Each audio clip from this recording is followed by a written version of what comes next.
ดูค่ะท่านอนของแม่นางนอนอยู่ข้างนอก1 ชั่วโมงแล้วตั้งแต่ตี 5ตอนนี้6 โมงเช้าค่ะท่านอนอาซาเลยค่ะนอนแผ่ท้องเลยค่ะ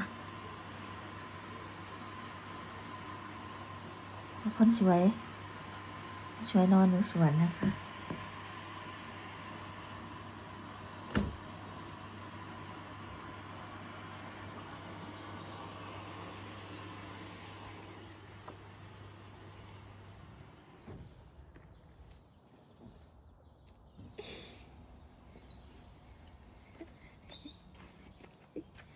เย็นเหรอลูก